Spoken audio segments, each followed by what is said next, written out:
A reminder for the future. The Oh Boy Book Club is meeting April 27th to discuss Replay, a novel by Ken Grimwood. But Nate, you say, you can't read? True, but there's an audiobook available, so I'm left with no excuse. Use your present to prepare for the future and the Oh Boy Book Club, meeting April 27th.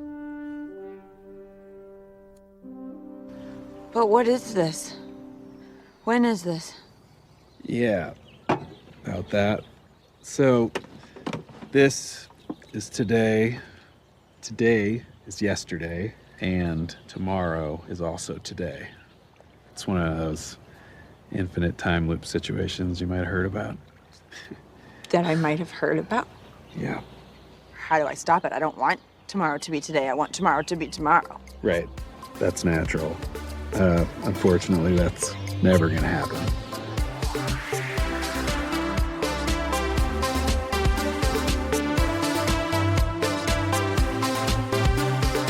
Oh boy, it's a time travel podcast. My name is Nate, and the man that followed me into the cave is Brian Martin.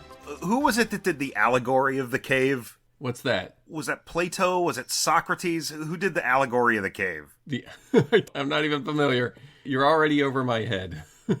Man, needed your dad on this one. It was Plato. Plato had the allegory of the cave. Oh, so you had the internet. That's just as useful as an old man's knowledge. Well, we were just talking before the microphones actually got turned on. It's been a while since we have actually sat down and done one of these episodes. And we did record a Spoiled Tomatoes 24 hours ago. Yes, but nobody knows that yet. That's not going to post until next week. I love how we've turned this into our own little time travel junket. It really is. Yeah. I can't make a joke in tonight's episode and then revisit that same joke in the next episode, because we will have recorded the next episode before this episode. Yeah, you definitely can't make any callbacks to next week's Rotten Tomatoes. Yeah. Right? So don't do that. Yeah. It's going to be a good one. That'll be next week. I don't know if this is fitting. I do have a past, present, or future. Do you have a past, present, or future to share with us? I do. Today? Yes, I do.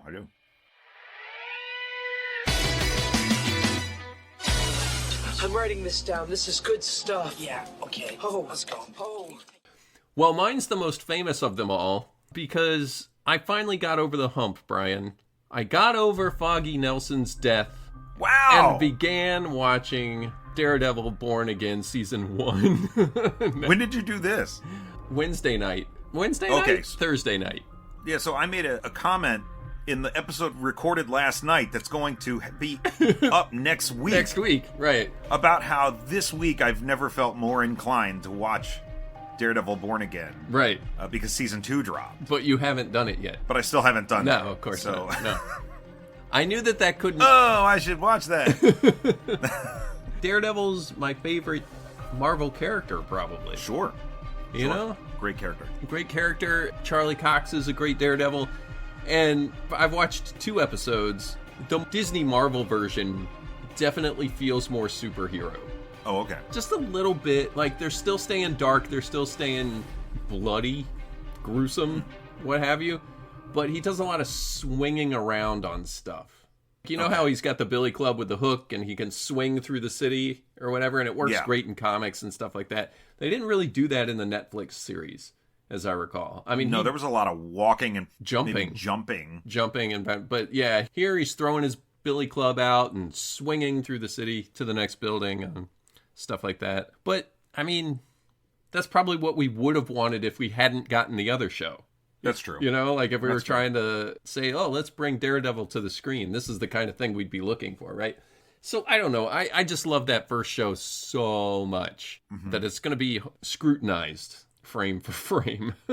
Daredevil's an interesting character, I think, because there have been so many different interpretations of him. Sure. There are interpretations where Matt Murdock is this just chronically depressed Catholic guilt guy. Yeah.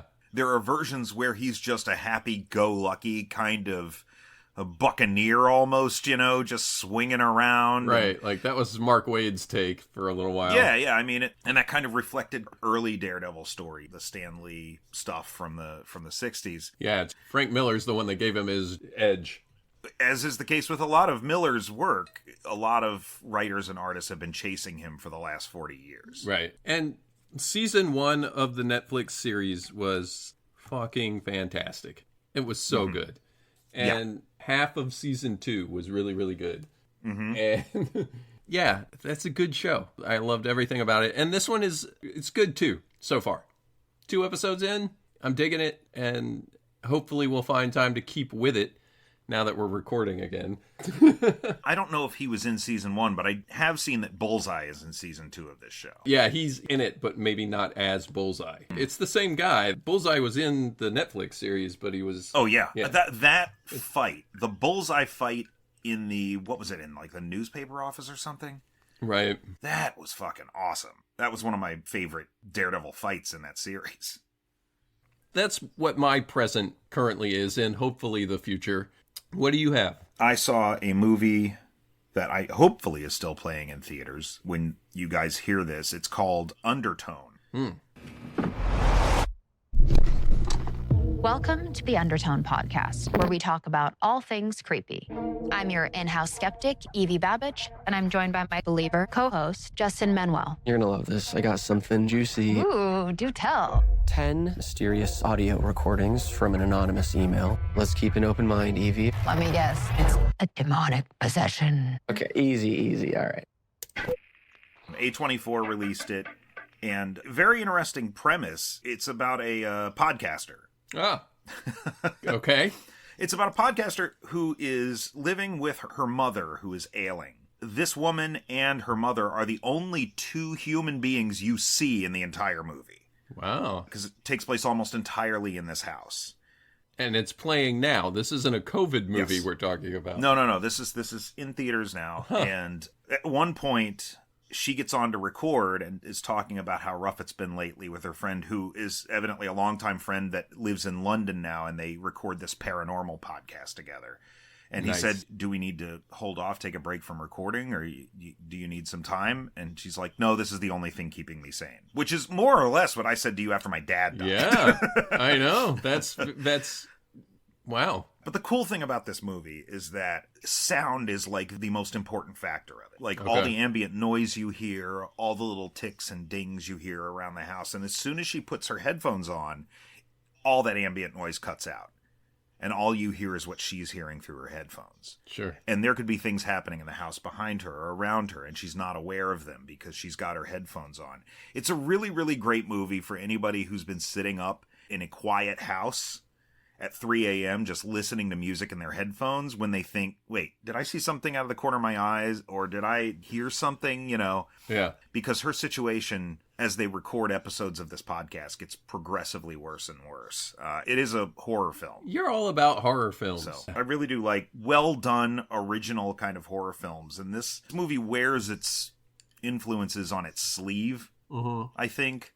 But again, it remixes them in a very interesting way. And the sound mixing on it is very, very effective. Okay. Anyway. Title of it one more time? Undertone is the name of it. Undertone. Well, I'd love to say that I'm going to watch that, but you keep recommending horror movies. Yeah. That's not for me. I mean, it might be. It sounds very interesting, honestly.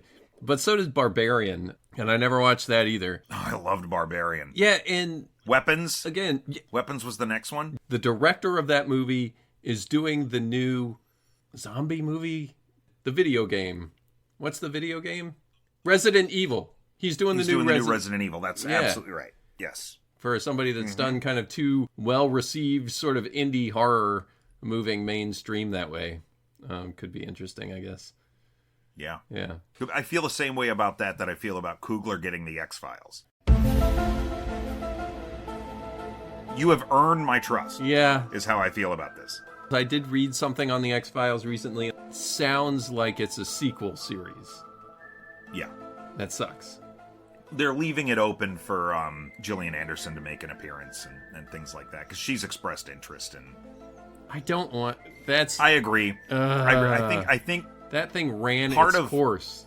Part of the problem with trying to bring back the X-Files now is that media and our consumption of mysterious content has completely changed, and the sort of conspiracies we're chasing have completely changed.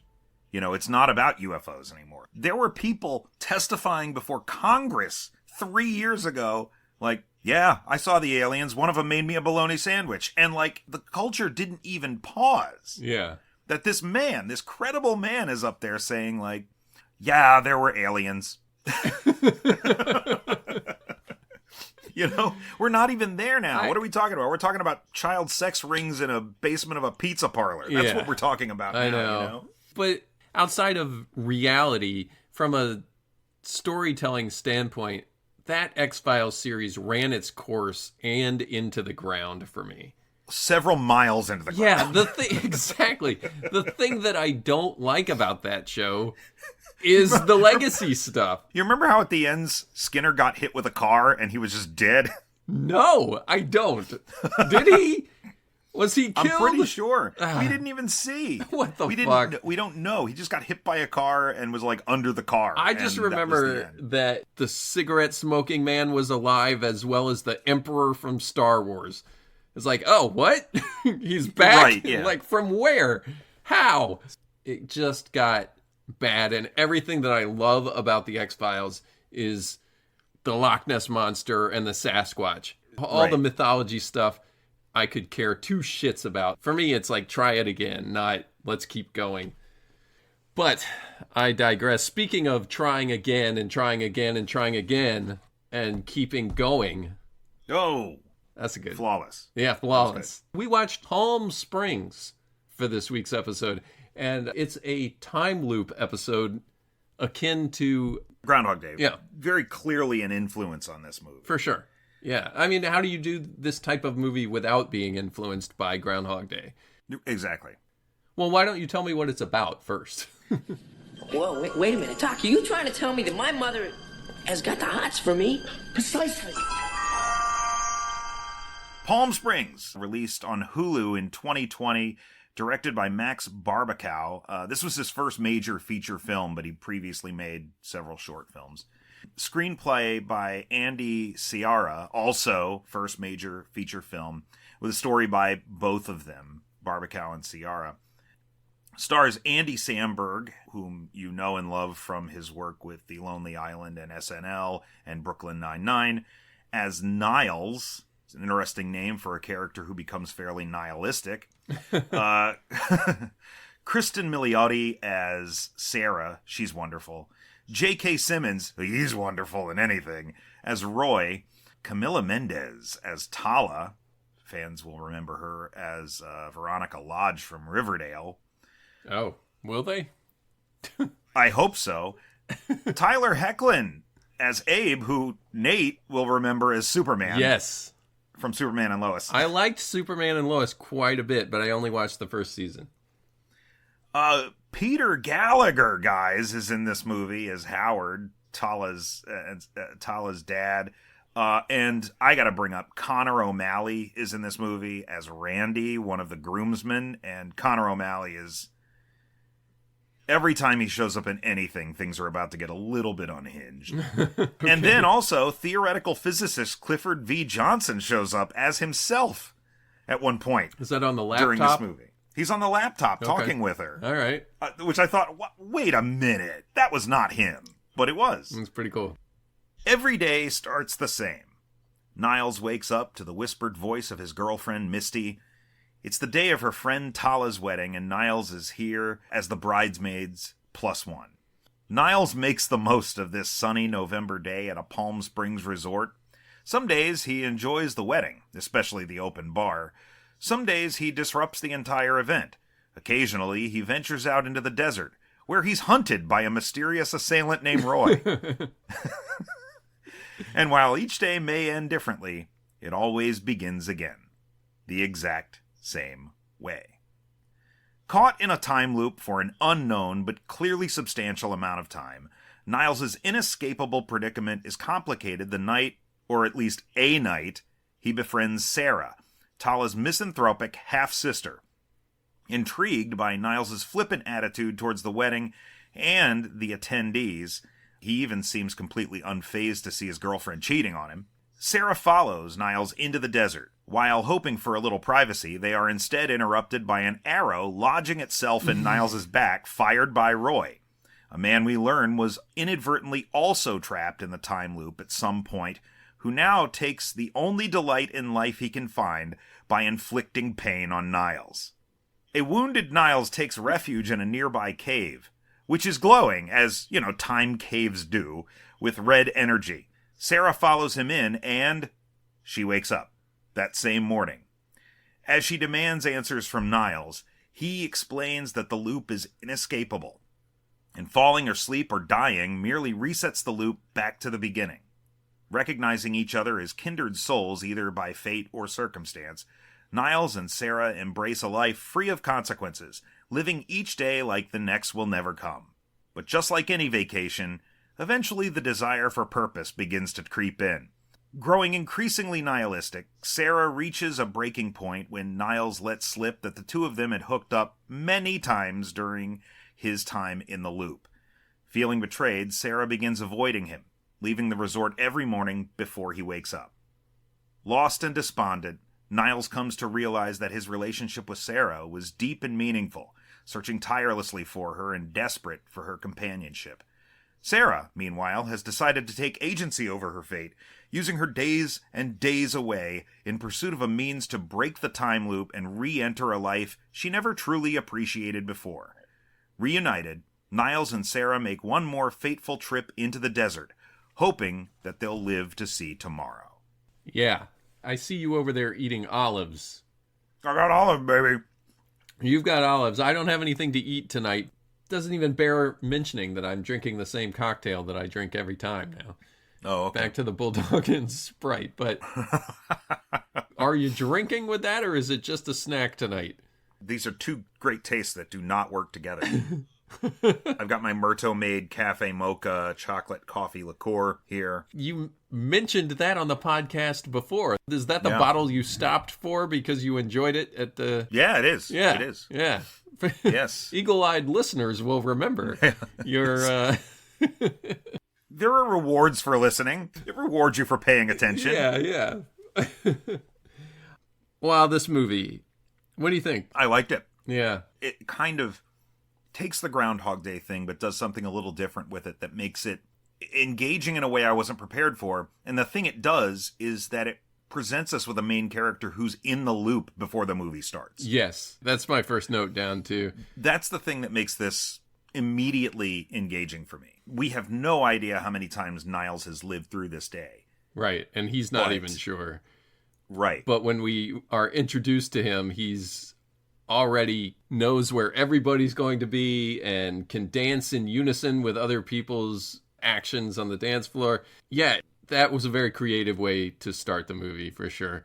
The first feeling that I got from the movie, though, and this is only because we've watched Frequently Asked Questions, Lola, The History of Time Travel, Tim Travers. This is the first one that I was like, oh, a movie. Right. You know what I mean? This is a legitimate movie. Does that make sense? It felt so like Hollywood. Clearly, we have been offbeat for so long. And here we are watching something with stars and a story. And we're just doing a movie. Yes, yeah. There's a difference somehow. There is. One thing I really liked immediately coming into this, you see the studio identifiers at the beginning. Mm-hmm. And I've never noticed this before. I don't know if they've used it for other movies, but the Lonely Island production studio is Lonely Island Classics. It's like that all blue screen with the white type at the bottom, and it looks just like Sony Pictures Classics logo, but it's just Lonely Island Classics. I didn't notice. And so that was the first laugh this movie got out of me. Because I was just like, that is so like just petulant and funny. But you're not wrong. From the jump, this feels more like a movie made by a studio than anything we've watched this year, because it simply is, right? Right, sure.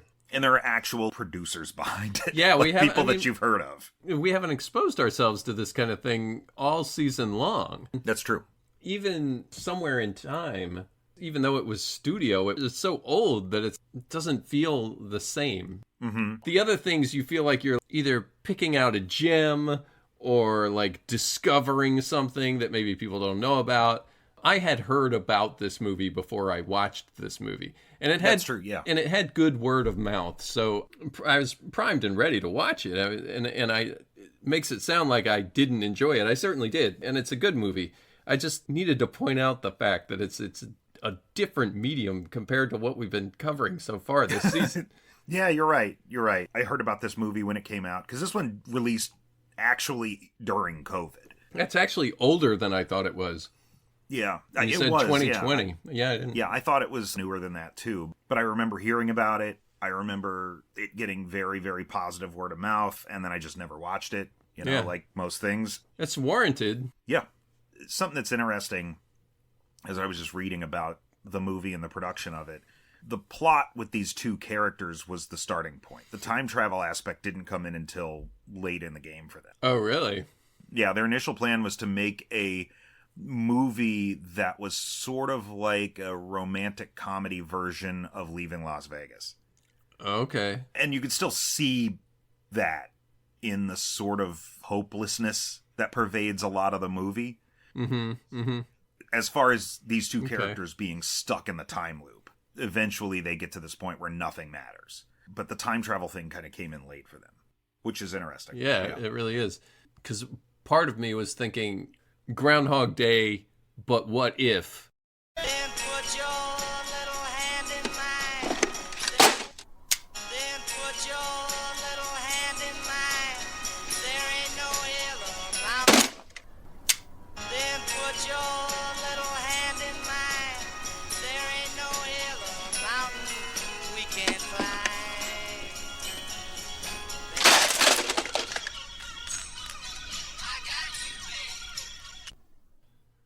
Instead of cold winter northeastern city, you do warm, I guess Palm Springs is in Florida, right? But yeah, that's the way that I was taking it. And I think most people, it definitely invites comparison to Bill Murray's movie.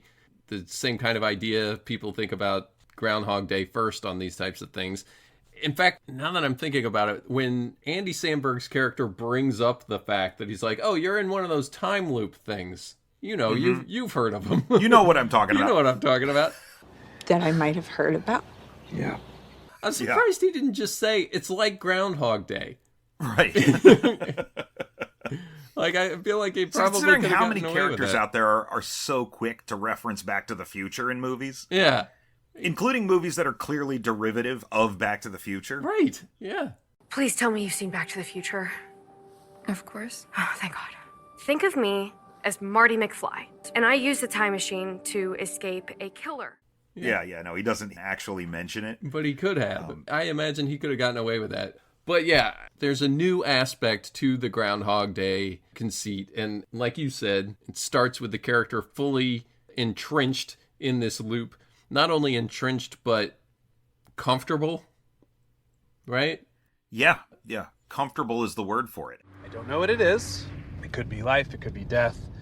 It might be a dream, I might be imagining you, you might be imagining me, it could be purgatory or a glitch in the simulation that we're both in. I don't know. So I decided a while ago to sort of give up and stop trying to make sense of things altogether, because the only way to really live in this is to embrace the fact that nothing matters. Well, then what's the point of living? Well, we kind of have no choice but to live. So I think your best bet is just to learn how to suffer existence. So we can't die. No, the loop just starts over. There might be some way to kill yourself, but I haven't figured it out, and I've done a lot of suicides. So many. At the beginning of the movie, and for most of the movie, Niles has no intention of leaving the loop. No. Like, it's not even that he's stuck there, and he's despondent that he's stuck there. He's stuck there, and he kind of doesn't care. Yeah. Nothing really matters. His girlfriend, their relationship's not real, so he's kind of got carte blanche to do whatever he wants Right. from his perspective with whoever he wants.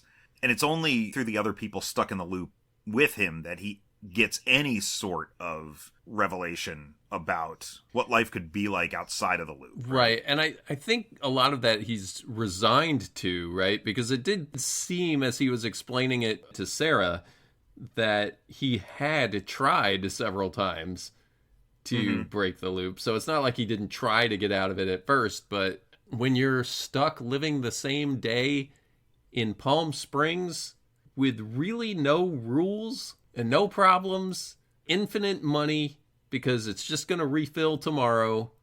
Yeah. There is no reason to leave that loop. Right. Like none. Right. And especially if you have tried and you can't find a way out of it. It's not like, oh God, this is the most miserable circumstances I could possibly be in. That's the difference. It's actually pretty good. At the end of the day, you have the option of going to an open bar wedding. Yeah, you can go to an open bar wedding. You can just head down the street to this other bar that they frequent. There's all kinds of stuff to do in Palm Springs. And you could do something that's going to blow your entire bank account because it's going to be there tomorrow. Yep. Like, it doesn't matter. You know, and basically permanent vacation. That's the difference between this and Groundhog Day, where he was clearly stuck in one of the worst days of his life. Yes. Ned! Ryerson! The difference here is there's no reason to leave. And I don't think that I would want to. Under the circumstances, right? No. Yeah. No, but that's what makes Sarah an interesting companion for him, because she goes through the same motions that Niles goes through with regard to trying to get out of the loop, trying to convince herself it's not real, trying to break the pattern, but then just sort of resigning herself to it. Right. We live it with her. But there's one big difference with Sarah that's a lot more like Groundhog Day, in that this isn't her best day. This isn't the best circumstances she finds herself in. And we find out exactly kind of the extent of that as the movie goes on. Right. But she has a lot of baggage coming into this day, and she's never, ever going to be able to get rid of it without breaking the loop, right? And that's the real difference between the two of them. Yes, that's true. Being able to realize that indiscretion no longer matters because nothing matters is comforting for her for a little while. For a little while, but it definitely catches up. Yeah. And I don't even know, because we don't have this context early on, I don't even know that if she had not gotten stuck in the loop to begin with, that she ever would have felt particularly bad about what happened. Well, let's get into it, because that's one of the things that I had wanted to talk about. How does being in the loop change these people? That's kind of the broad thing. For Sarah's sake, we live the loop with her. Niles is already well versed in that day. He knows it forwards and backwards. He's like Red in the Shawshank Redemption. Yeah, okay. He's just like that. Yes. Yeah. That was the basis for this character. Right. Not at all. Not at all. So, guys, not remotely. But she wakes up each morning having what I assume is the biggest mistake of her life. Well, we don't know. We don't know, I guess, but she wakes up having just spent the night with her sister's fiance, who's getting married that morning. Yes. Hey, sorry, you should probably go, before somebody sees you. Superman, so who can blame her, really? But got a great chin, that guy does. He's got a good chin. Oh, wow. Oh my god, oh my god! Oh my god, is there a fuck in my face? He's the kid from Road to Perdition. You know that, right? Oh, I didn't know that, actually. Yeah. The kid from Road to Perdition grew up to be this guy. Superman. He's a great Superman. But, so she's living with this guilt and she's carrying this baggage. And I kind of hate that, largely for her, but we're given no context as to why that happened. And it's very easy for us to hate him because he's just pretty face guy that clearly cheated on his fiance the night before his wedding. Abraham, you slick fuck. I get it. Excuse me? You and Sarah. It all makes sense now. What's he talking about? Your sister and Abraham boned each other. She wakes up with him every single day and then probably sneaks out in the morning. God, no wonder she hates herself. And from what we understand, he's had no moment of sort of like, oh my gosh, I can't believe I did this. It's like, for him, this is just, hey, on to the next thing, and now he's getting married. Right. And I think in one of the loops, he does. Forces it on him or something. But the movie's not concerned with that so much because we've seen that kind of behavior in men all the time. And it's easy to just say, this guy's an asshole. But we're not able to just say, our main character is a fucking asshole. Like, what a bitch. Right. Right? Like, what's the context with which she supposedly cares about her sister? She seems to care about her sister, but she's made this terrible decision, and we never understand why. Yeah, but I think that's why the movie holds on to that card so long. Because if you knew this going into it, I don't know what she does during the movie to become sympathetic.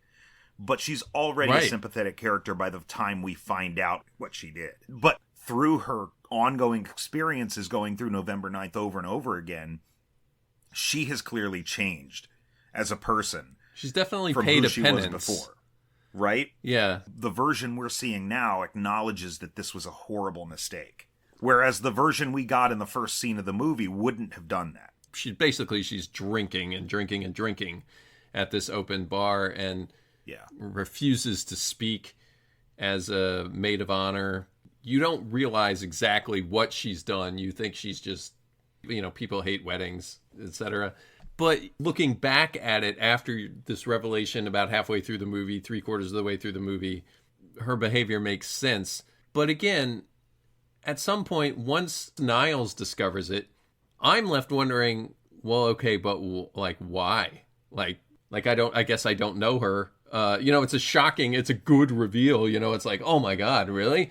Right, 'cause the only hint you get is there's one loop where she whispers something to Tala. Right, where she's going to absolve herself of something. That is completely destabilizing to Tala, and we never find out what it was. And now, old mate Abe, he's going to say his vows. Actually, sorry, hold on 1 second. You take that.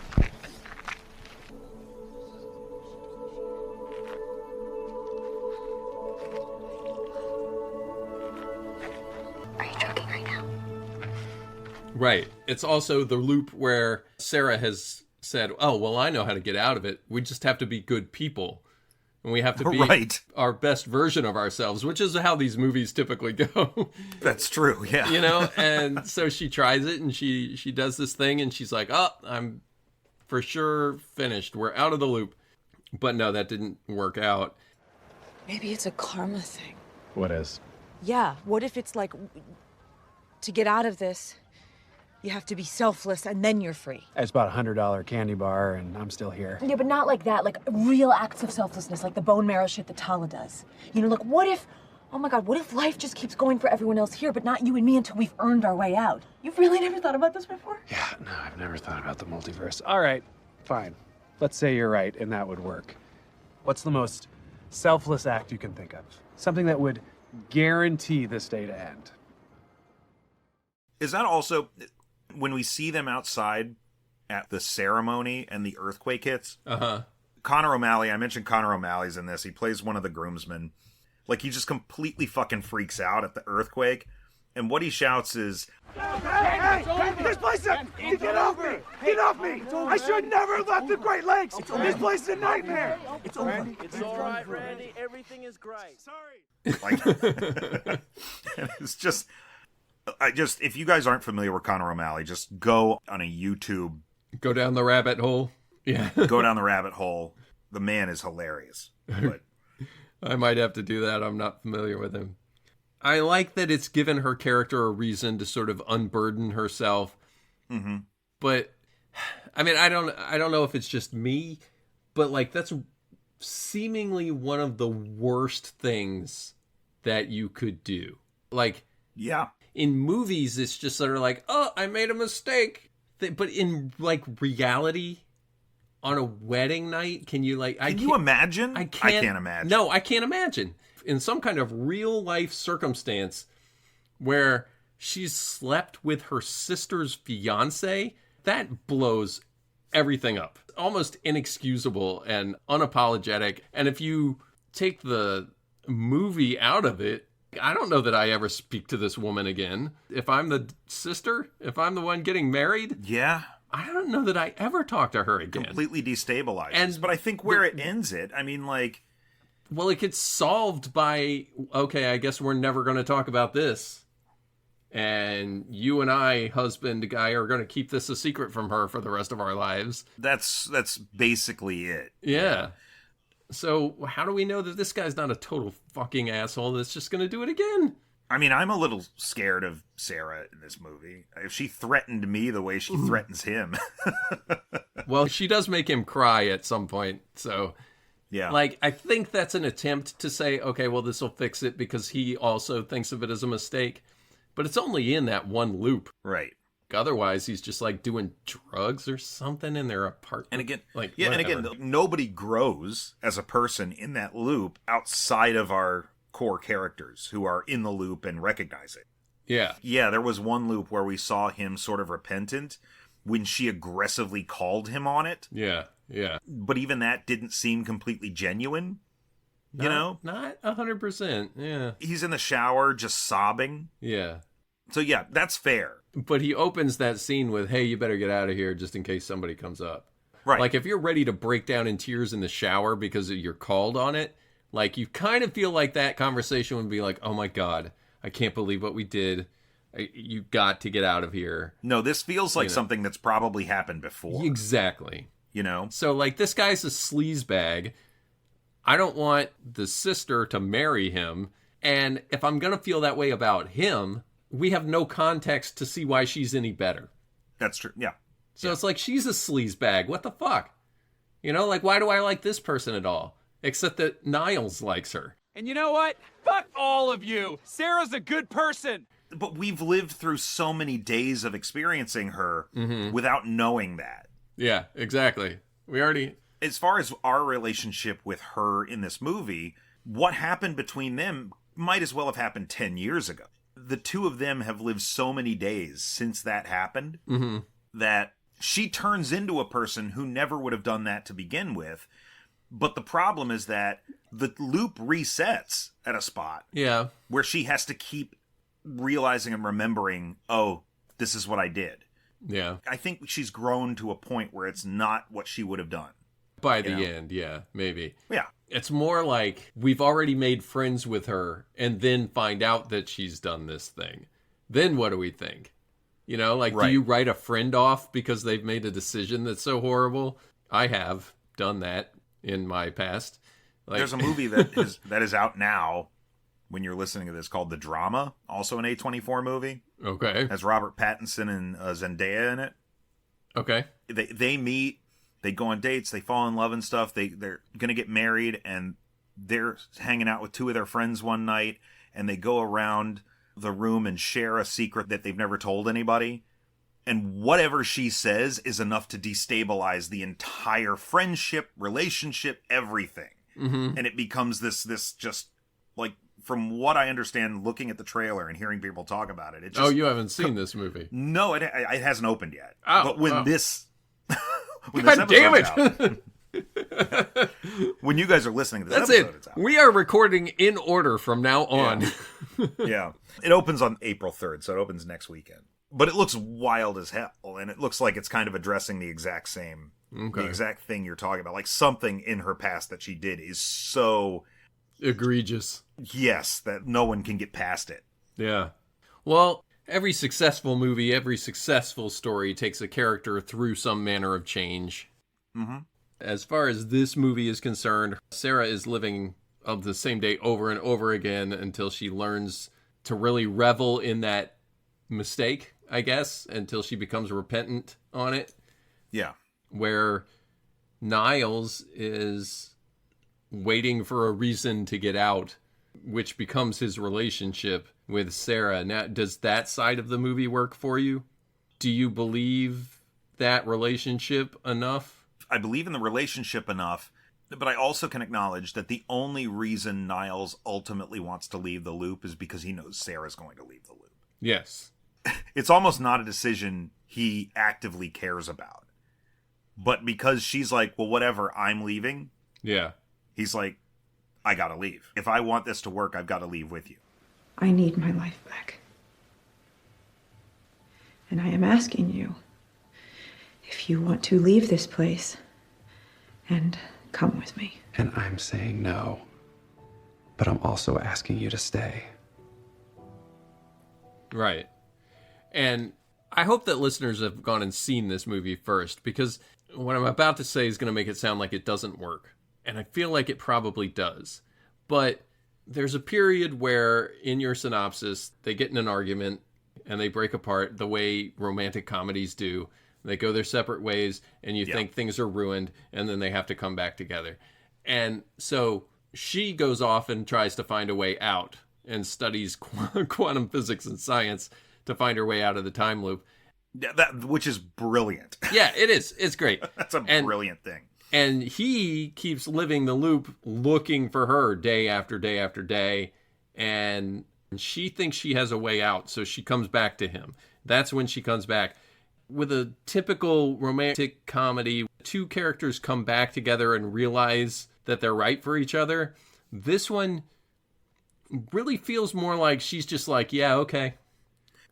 Because she was going to go anyway. It's all about utility for her. Like she's not off thinking about him and thinking like, once I do this, I'll be able to take this back to him and we can both go back. And, no, you know, right. It's like she's doing this completely for herself. And it's almost like she's not even thinking about him. Yeah, he's like an afterthought. Right? Yeah. So how have you been? Oh, so bad. I mean, no, yeah, really, really bad. Look, can I just say something? I'm so sorry for lying, for not telling you about our past. And I don't blame you for being mad at me and staying away for so long. But I've been thinking about it a lot. And I don't know, I feel like we had something really good going before I screwed it up, you know? So, do you think there's any way we could just start over? Thank you. Are you done? Yeah. Cool. So, I think I found a way out. Huh? And all he's thinking about is her, which is I can relate to. But I mean, it's not best for a relationship. Faced with the same situation, that's probably where I'd be. Yeah.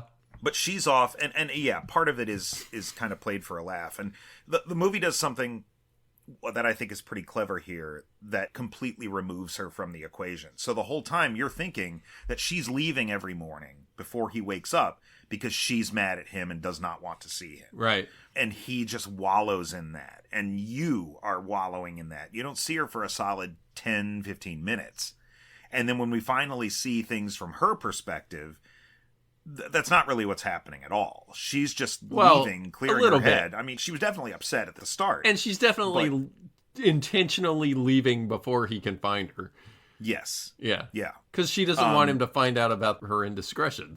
Right. Yes. You know? That's true also. Yeah. So she goes off and she just goes to a diner and just starts reading textbooks and video conferencing with theoretical physicists and all of this stuff to kind of figure out, okay, what do I have to do to get out of here? Running experiments with goats in the cave. Yeah. But throughout that whole process, when we're seeing that time period play out from her perspective, not once is Niles even a thought. Exactly. Yeah. So when he shows up at the end and he's like, we should be together here in the loop. And she's like, no, I'm leaving. And he's like, okay, let's be together out there, outside of the loop. And she's like, all right. You know, like it doesn't give me that vote of confidence that says these two are going to be together forever. And if that's the case, then he's made a terrible mistake to leave that loop because, damn. You're my favorite person that I've ever met. And yes, I know that it's crazy odds that the person I like the most in my entire life would be someone I met while I was stuck in a time loop. But you know what else is crazy odds? Getting stuck in a time loop. ... Ellipses. Ellipses, thank you. Called on ellipses. Ellipses. Look, I hope that blowing ourselves up works, but it's really irrelevant to me as long as I'm with you. And if it kills us, well then, I'd rather die with you than live in this world without you. Emphatic period. What if we get sick of each other? We're already sick of each other. It's the best.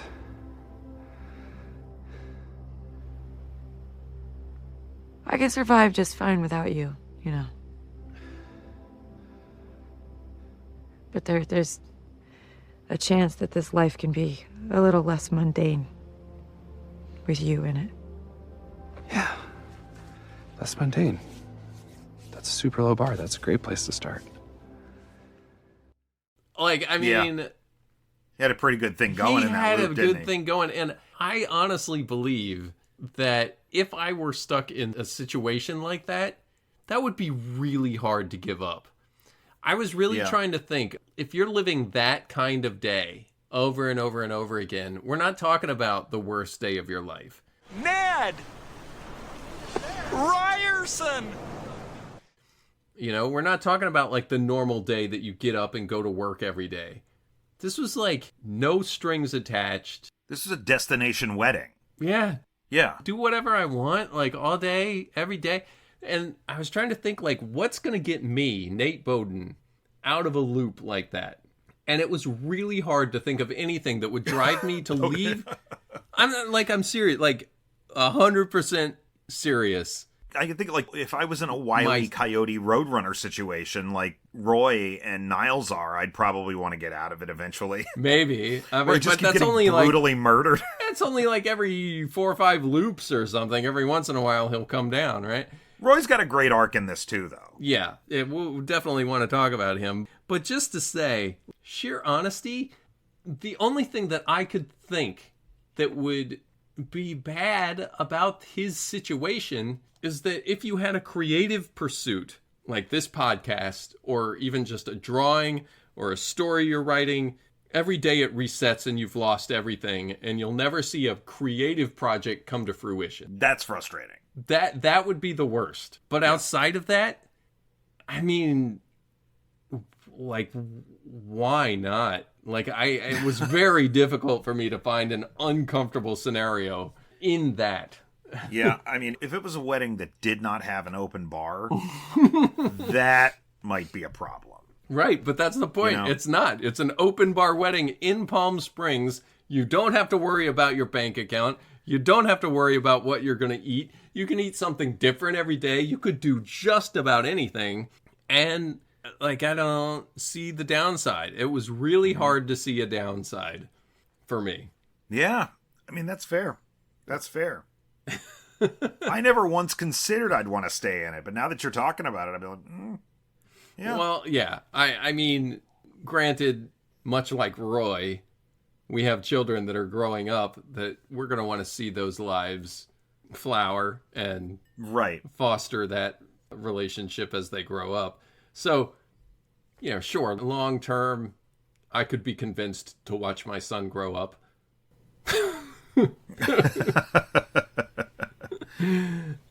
But seriously though, I mean, like, it's not Groundhog Day. Like, Groundhog Day, he's miserable and he's in a miserable situation. Yeah. And he's trapped there outside of being trapped there because of the storm or whatever. He's like snowed in. Yeah, I mean, when you say it like that, it is kind of interesting that the time travel element came in late to this movie because Niles does seem like just this opposite Groundhog Day scenario. Yeah. So do you want to talk about Roy? I do want to talk about Roy a bit. Okay. The first hint we get of Roy is when the two of them are out in the desert together, Sarah and Niles. You wear underwear under your bathing suit? Yeah, doesn't everybody? Ow! Fuck! What the fuck is happening? I thought I smelled you, you piece of shit! Oh my god! What the fuck? What the fuck is happening? Oh my god! Holy fucking shit! What? Yeah. And if you don't know the premise of the movie before going in, this is before any loop has reset. Right. You haven't seen a time loop. You haven't at all. seen anything yet.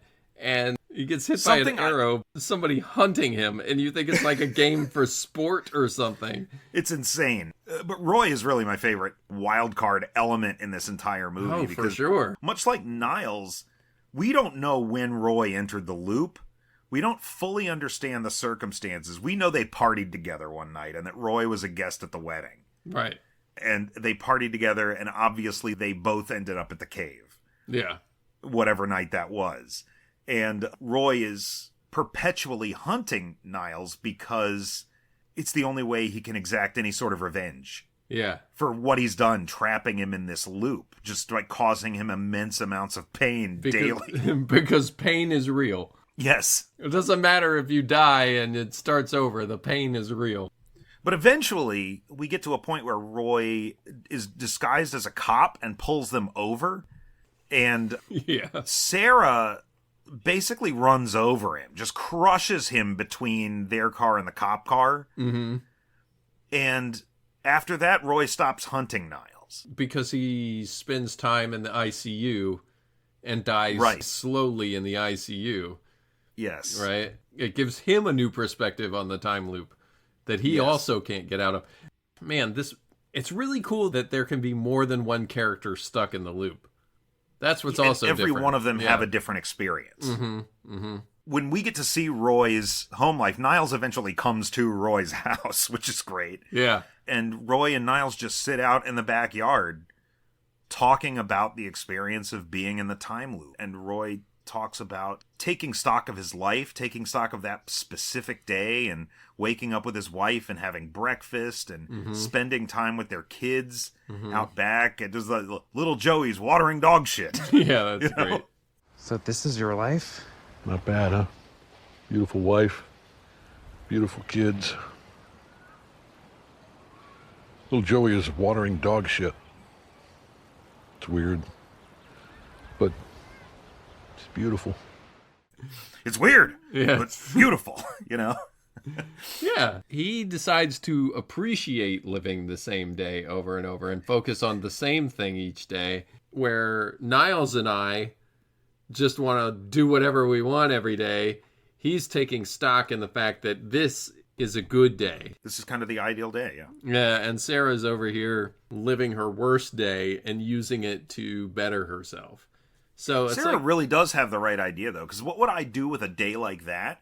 I'd be reading. I'd be watching movies. I would be consuming as much as I could. I could start Moby Dick and continue reading Moby Dick the same day over and over again. That's the only way I'm ever going to be able to fucking read Moby Dick is if I'm stuck in a time loop. Right, yeah. That's the other interesting thing to this is like what your memory will carry over. I had a conversation with Jacob, who, again, next week, listeners, I had a conversation with him about this movie, and we were talking about Groundhog Day and how Bill Murray becomes an ice sculpturist and a concert pianist or whatever. Yeah. And we were just thinking, like, the strength that it takes your fingers to play the piano the way that he does in that movie. You know? Right. Like, there's a muscle memory and and strength and training that has your to come muscles with it. reset So at your the end of the muscles day. remember this stuff. Yeah, like, what exactly reset? Like, if I spent 8 hours in the gym on a time loop, would eventually I'd just wake up and I'd be completely fucking swole. Yeah, right, that morning. exactly. Speaking I of don't think which, that's how it works. this back injury that I mentioned in the next episode is still bothering me, and I have missed the gym for like a week and a half at this point. It's killing me. That's rough. And, you know, it's awesome that the episode we recorded yesterday is posting next week for this movie. This is the perfect movie to be talking about what's coming next week early. Yeah. Anyway, yes, I injured my back, and it sucks. Anyway, but yeah, so Roy takes stock in the day and learns to live that day to its fullest, which is, I guess, kind of the arc that Bill Murray takes in Groundhog Day. Yeah. One of the things that is recognizable early on when Niles and Sarah meet for the first time from our perspective is that Niles recognizes the body spray that Sarah's using as Orchid Explosion by Right. Fournier. Nice. What are you smelling? Orchid Explosion by Fournier. Information he's gleaned from various loops at that point. Yeah. But yeah, the way he cracks the mystery of finding out what Sarah was hiding is when all the groomsmen are in that bedroom together and he smells Orchid Explosion on the pillow. The fact that she'd been in there, yeah. Yeah. Yeah, I think that those two sisters... We don't get to see the two of them together very much in this movie, and if I were going to fault anything with it, yeah, that would be where it is, because sure, I like the movie. I really like Camila Mendes as an actress, and I wish she had a little bit more to do in this movie than she does. Do you know her from something else? Oh, yeah, she was on Riverdale. Oh, she's the Riverdale. She was Veronica Lodge. So, so Riverdale and Superman and Lois. It's all kinds of CW. Couple of CW characters, okay. But I wish we got a better sense of what their relationship is like. Because it does seem obviously strained, but in that sort of typical movie way. Right. But we never really get any... I don't even know if it's their relationship that's strained so much as like, oh, here's the obvious fuck-up sister and the and the successful sister, you know? Like, yes. Veronica Lodge is the one that's had her shit together. She's always been a great person, and look at her now. She's marrying this beautiful man, and her older sister is a mess at this wedding and is clearly drinking herself silly. My whole family is embarrassed by me. They all see me as a liability who fucks around and drinks too much. Why would they think that? Because I fuck around and drink too much. Which they tell me all the time. And then they try to take care of me, and it is absolutely suffocating. Yeah, I've never been big on unsolicited help. Exactly. I can fend for myself. Of course you can. You don't need a leg up. Oh, my leg. Oh. That was weird. Always the older sister. Always the older sister. There's a point at which Niles and Sarah see a herd of dinosaurs walk past. You remember this? But not for real. Well, that's the question I have here, No. right? They're stoned at that point. Okay, I think because they stole like cocaine from the officiant and went out into the desert. Right. That's how he got Roy as well. They stole cocaine, and he knew where some cocaine was. That's the other thing. You could be a drug addict for a day.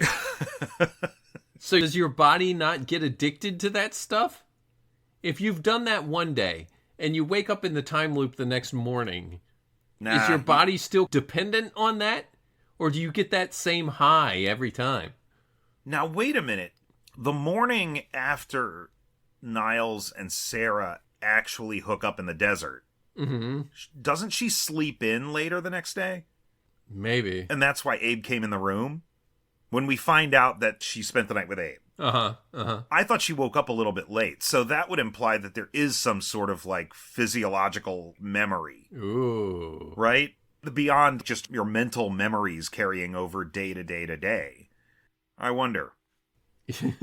So you could become addicted to cocaine. At least you'd have a supply there every day. That's true. At least. So it doesn't even matter if you get addicted to this stuff. Yeah, that's a question. Right? I do want to talk about these dinosaurs, though. Oh, go ahead. Because they see the dinosaurs out in the desert, and... That's new. My God. Do you see them too? Are they real? Who cares? And you could just dismiss that. But the dinosaurs are there at the end of the movie, too.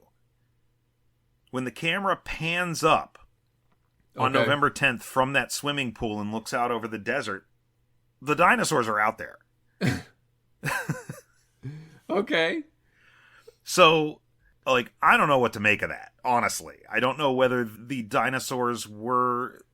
That's if they were hallucinations, it doesn't make any sense for them to be on the horizon at the end of the movie. Because no characters are looking at it. Except that, don't know whether that experiment and her theory of this C4 explosion at the right moment actually works. Maybe they're dead. Oh, maybe they're dead and they're in dinosaur heaven? Yeah, I mean, who knows All where it dinosaurs are in heaven? I mean, what reality are they living at that point? Are they back into actual reality or not? I don't know. Yeah. I didn't notice the dinosaurs being there a second time. I was just willing to chalk it up to, okay, well, there are obviously some natural chronological events happening in this desert. Okay. And maybe these dinosaurs are just there. Maybe they've teleported. Maybe they're just shadows walking the earth. That last shot of the dinosaurs, I was like, okay, whoa. Well, can we talk a second about her experiment then? Yeah, let's do that. Okay, because I don't know if you've got more, but this would be a good lead in to the method of time travel. Because here's the thing. Her experiment, like we said, she spends days and days learning quantum physics. And how you manage to get your hands on a quantum physics textbook every day, I guess maybe Amazon has a one-day delivery there. The drone service, you know. At any rate. You would know if you had watched War of the Worlds last year. Oh, okay. Yeah, because they were able to get that shit out real quick. Even during the War of the Worlds. Fucking stupid movie.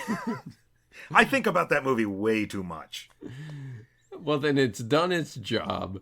Yeah, it really did. At any rate, she teaches herself quantum physics and decides that an explosion of a certain magnitude at exactly the right moment is going to burst this whole thing open and free them from the loop.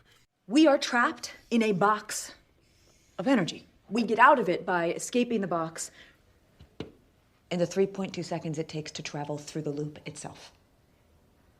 And by escaping the box, you mean... We blow up ourselves and the cave during that window. And if we detonate the C4 at the exact right moment, it will propel us out. To where? I don't know. We could wake up and it's today, we could wake up and it's 20 years from now, or, we could be dead under a pile of rocks. There's really no way to be sure. That's why it's a theory. But we have to try. Yeah, I guess. Do we, though? I mean... And the way she decides to test that theory is to load up a goat with C4. As one does. As he does. Which, as one does, but now that I'm sitting here about to talk through this, how do you get that much C4 in one day? Where did all that come from, and how much time did it take to set up that belt and that explosion? You just get really proficient at it after a while. Where do you even get that? You've got like 24 hours to do it. I mean, if Jack Bauer taught us anything, it's anything can be accomplished explosive-wise in a 24-hour period. Yeah, I don't know. Now that I'm thinking about that, if I had to get a package of C4 and a detonator today, like, where am I getting that and how? Anyway, eventually you won't have to do the searching for it, though. Like you'll figure it out. You'll call some people, and then they'll give you some other people to call, and then the next day you don't have to call those first people anymore. Now you can just call the second person. So eventually you just get to the C4 guy. Okay, and you can call him at 8 a.m. And then one day it doesn't take you nearly as long to wire this all up as it does the next day or the next. It's probably that guy that lives out in the desert. The one that's out in the desert shooting at yeah, targets and stuff out there, like that guy. Yeah, he's probably got some C4. Maybe that's where she gets the C4. Okay, well that's I guess it's all your circumstances. Mm-hmm. At any rate, so she gets a goat from some petting zoo or farm or whatever. Yeah, I think it's a nearby farm. Yeah, scoops up the goat and packs him full of C4 and sends him into the cave and blows him up. And she's decided that her experiment is a success because the next morning she wakes up in the loop and the goat's not there anymore. Right? That's what she says. That's what she says because the goat has escaped the loop. So, any problems with that? Well, the one problem would be you have to experience the day to begin with. Yeah. Right? Like, the implication is that the goat just ended up skipping a day. I would argue that maybe Where the did goat's the not goat there go? because the goat got blown to fucking smithereens. Yes, but then it didn't reset and it wasn't there the next day.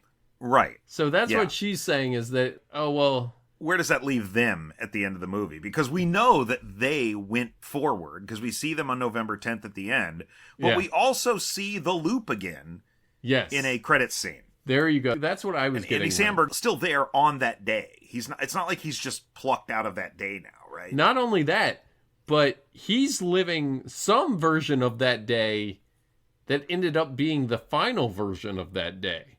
Right. Because he didn't even recognize... Okay, what we're getting at here, listeners, is that in a post-credit scene, after we've discovered that this explosion is going to free our main characters, Roy, J.K. Simmons, comes running up to Andy Samberg's character where he's met him at the bar day after day after day after day. Hey, Shitbird.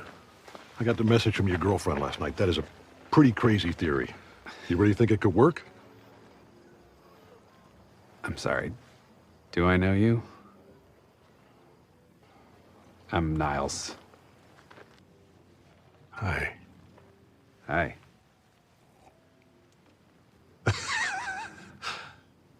No way. Wow. Daisy, I'd like a lots of alcohol, please. Nice to meet you. Yeah.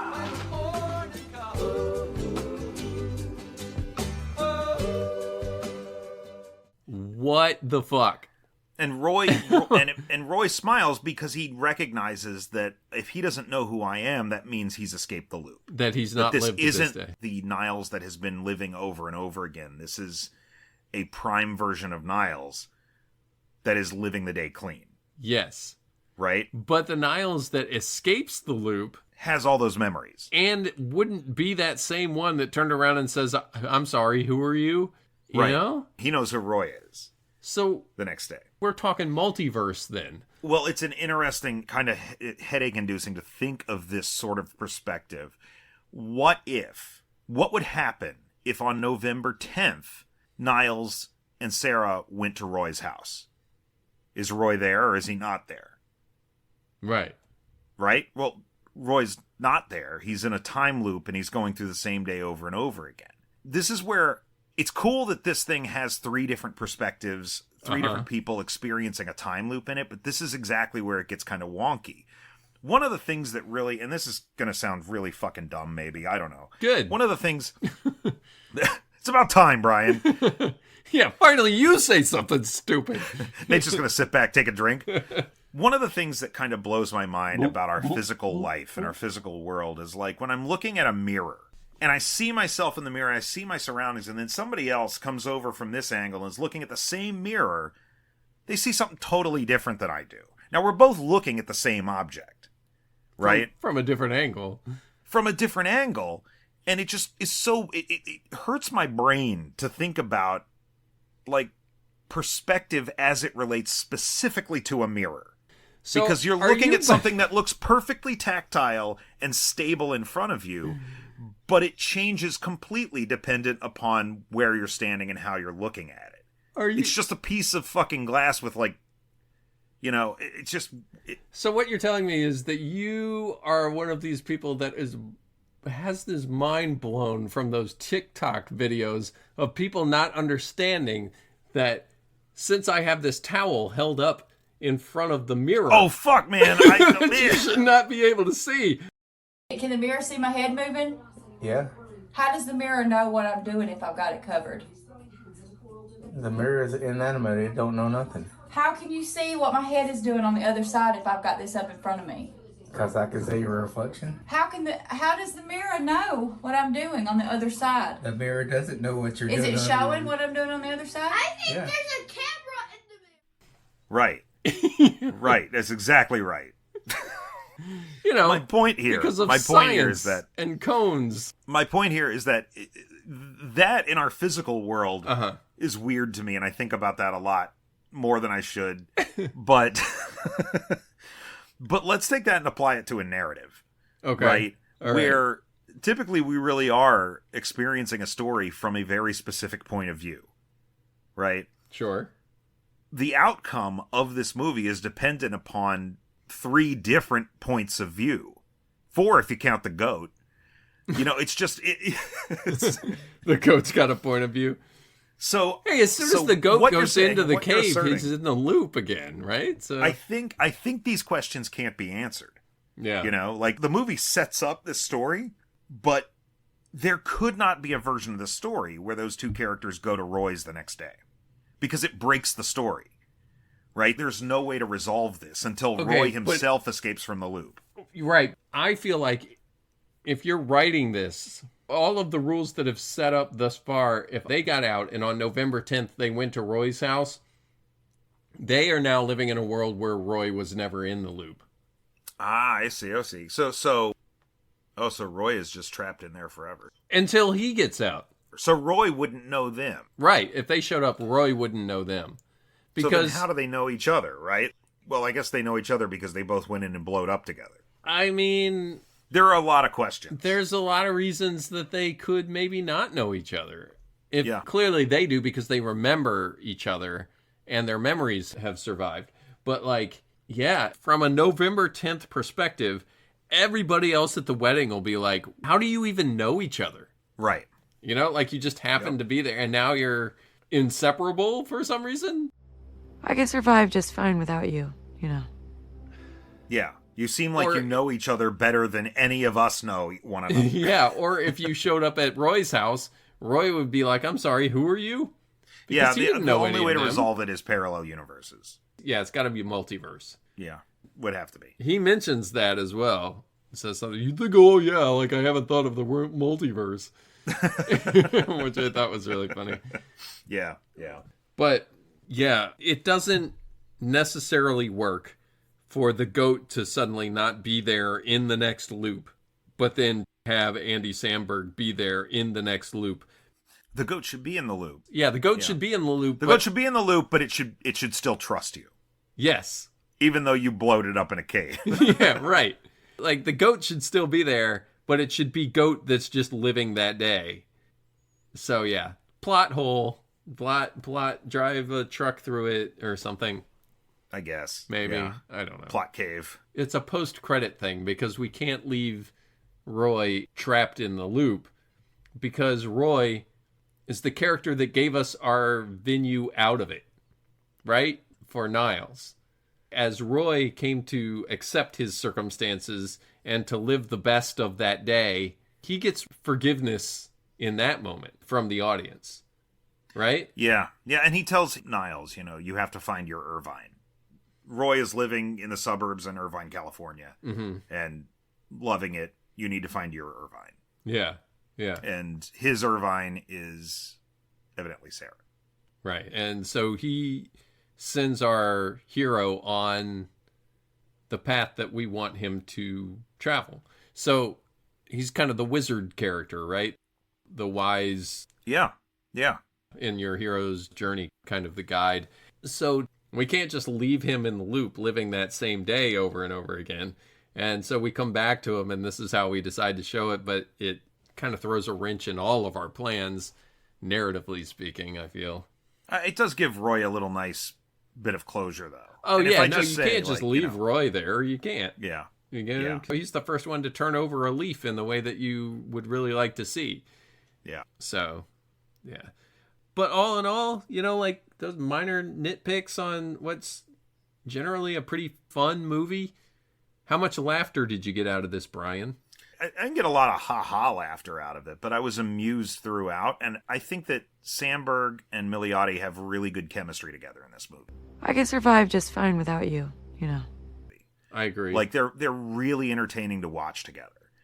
Yeah, I liked her a lot. She's really, really good in a lot of different things. And Samberg, like, I've only ever really seen him in these kind of goofy roles. Yeah. And this is like the closest to dramatic I've ever seen him. Oh, really? Like, I mean, it's not really. Well, I haven't watched Brooklyn Nine-Nine, so. Oh, okay. Yeah. I mean, like, there's a lot of silliness, and he's silly in this, but it's like a little bit more, it straddles the line a little bit more between silliness and drama. And he does very, very well with it. Like, I believe him. I believe him as a character. Yeah.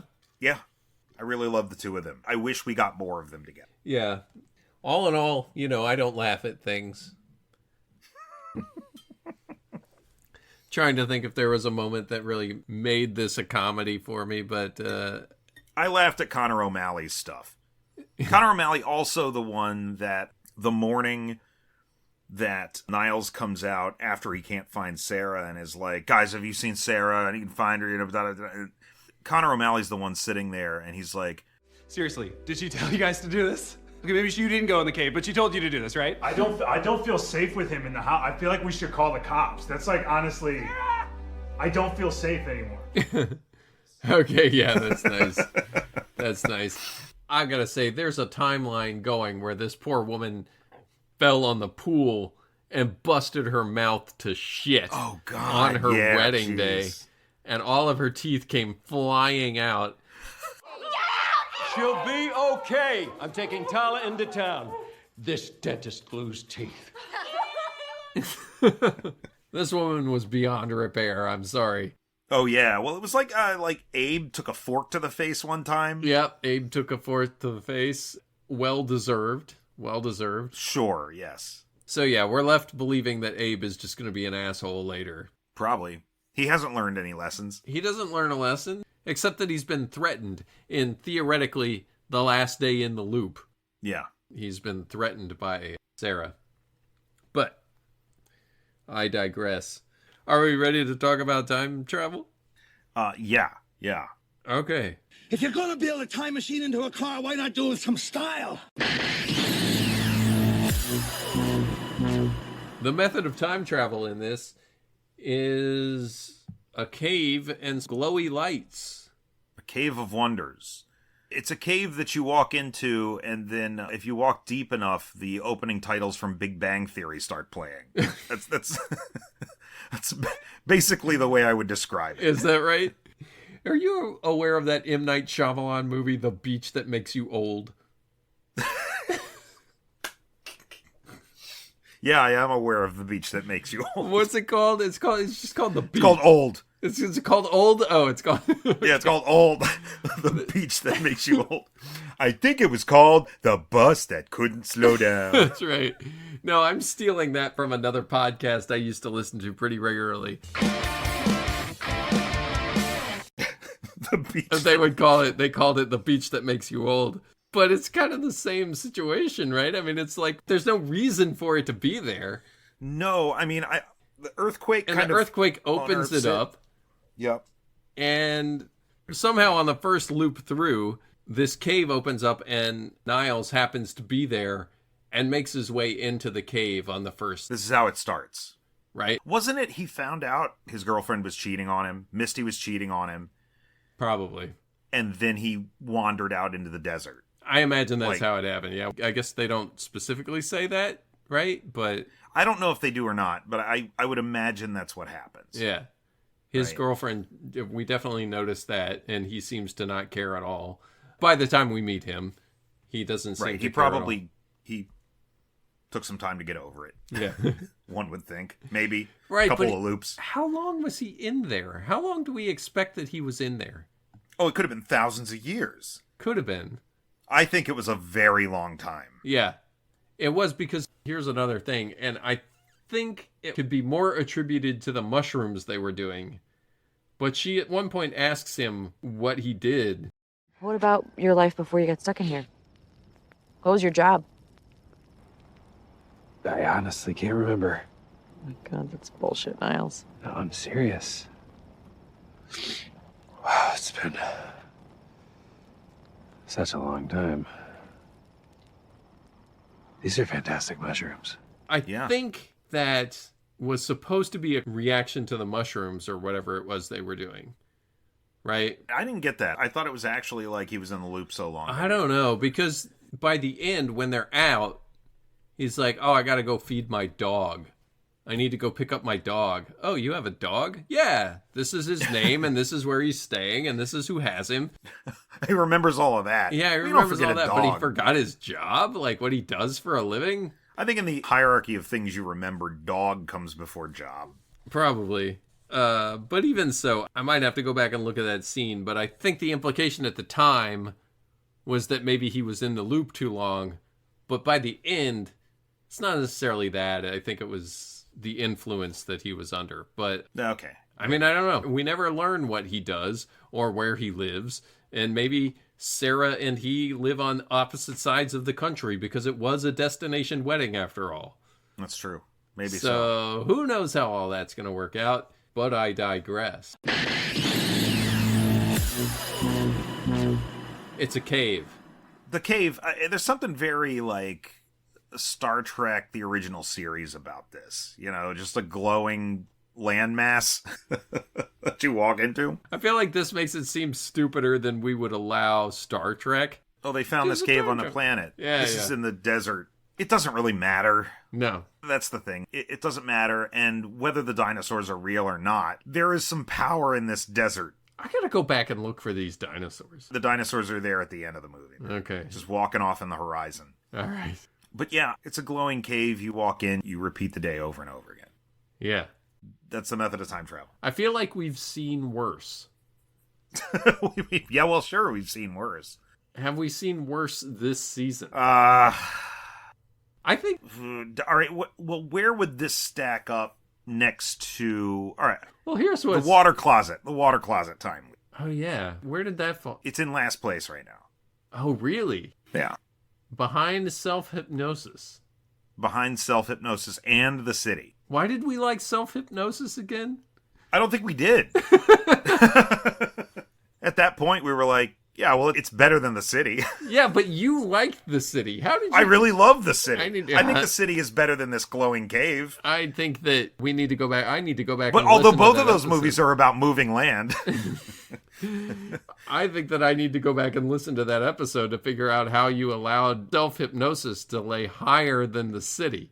I like the idea of just like, if I can really believe in myself, I can do it. I think that self-hypnosis is probably the most lame thing that we've watched so far. So it's definitely the most lame. I think that the leak in the water closet... This is a leak in the water closet. It is. This cave... It's essentially the same thing. It's except the same this time thing. you actually see something. Yeah. Like you have to physically walk into something. And there's a way out. And there's a way out. Whereas in frequently asked questions, there's never an establishment of where this time rupture is actually located. Right, except that there's one in the women's restroom too. Yeah. Which I think is funny. Yeah. I'll give it credit for that. But like, yeah, I mean, it's right up there. It's basically the same thing as the water closet, but I also feel like it's better than self-hypnosis. Yeah. So if it weren't so similar to the thing we already put at the bottom, I would put it right above self-hypnosis and below whatever's above it. I would put it there too. Because, again, you're allowed to take a little more agency with this time device, whereas with the water closet time leak, it's just completely haphazard and random. But is it, or if Sarah were one of those three people, would she been like, enough with you people, I'm going to go find my way out of this? Well, it was more like the time leak in frequently asked questions would be like, if they kept going into the cave and every time they went into the cave, there was like another version of themselves running around on the same day. Yeah, okay. You know? Yeah. Like the cave really only works one time, right? And once you're in the loop, you're in the loop. Yeah. Yeah, I like the cave. I like it better than self-hypnosis. I'm kind of surprised self-hypnosis is not at the very bottom of this list.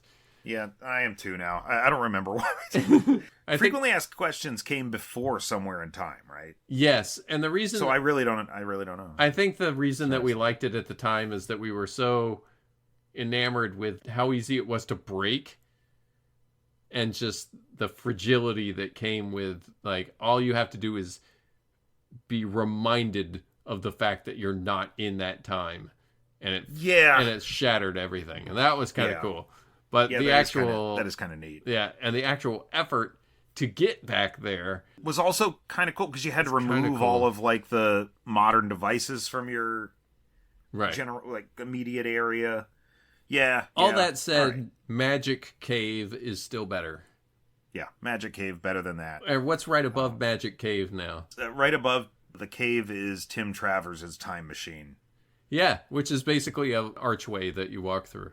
Yep. Yeah. Yep. Yeah, seemingly the right place to me. Got a lot of things that you walk through right now here. All of these things are very similar to the Atavachron. The Atavachron, yeah. The Atavachron, which was super high last season.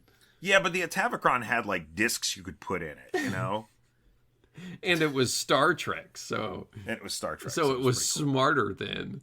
I still think the Atavachron's a pretty cool time machine. It's all right. I don't know. The library part is what I thought was cool. At any rate, there we are. So it's our new number 7. It's a new number 7. And if you've been listening through this entire episode, you already know that next week is a Spoiled Tomatoes episode. But what is the next Oh Boy episode, Brian? What are we watching? The next episode of Oh Boy is one I've been warning you guys about since the beginning of the year because we're doing a book next time. Oh, God, I've got to read. Yep, our next episode is the novel Replay by Ken Grimwood. Ken Grimwood, yes. Yeah, and it came from a listener recommendation. I am several chapters into this book, Brian, at this point. How far along are you? I am going to be starting it next week. Yeah, all right. Well, luckily you read quicker than I listen, but there is It's got to take a number, you know? I'm very busy. There's an audiobook available for those of you that are like me, illiterate. So definitely try and catch up with us and join the Oh Boy Book Club. Yeah, give the novel a read. It's not going to be the only reading material we have this year. God damn it. You put one of the things on the schedule. Oh, comics don't count, though. Comics because there's pictures. Comics ain't reading.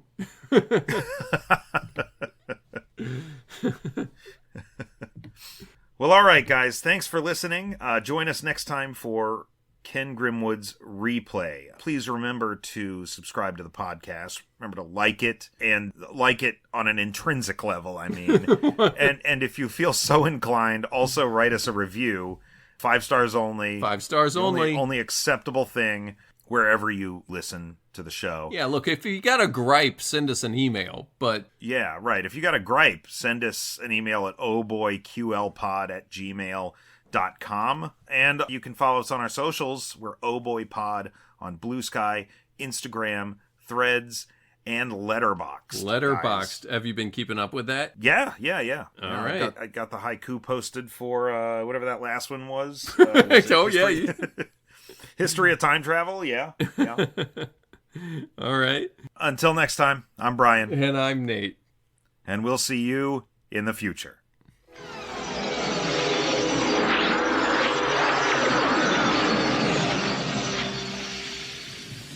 I've got something for you. A letter. A letter from me? That's impossible.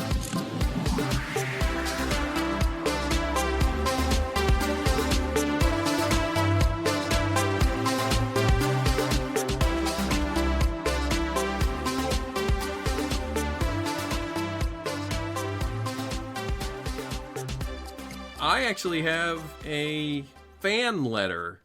Oh. At that email address, ohboyqlpod@gmail.com, we received an email recently. Oh, boy. It says, "Hi there. Spoiled Tomatoes Episode 2, Somewhere in Time, was one of the better podcast episodes I've heard lately." From who? From us or from everybody? I think Serial's got a new season right now. Is she counting that? This email is coming from Lero. Lero. All right. And Lero says, "Quick question. How much time do you spend in post-production each week on Oh Boy, a Quantum Leap podcast?" Most hosts we work with are burning 8 to 10 hours on blah, blah, blah. From Lero, founder of Pristine Podcasts. Oh, man. Lero, well, thanks for reaching Lero, out. And really, yeah, thanks, man. I'm really glad that you loved that episode so much that you wanted to reach out and offer your services. Because Nate does such a shitty job on the post-production.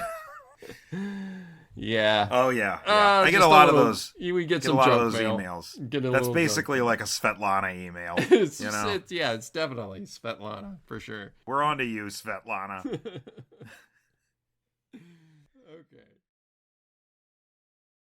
I can survive just fine without you, you know.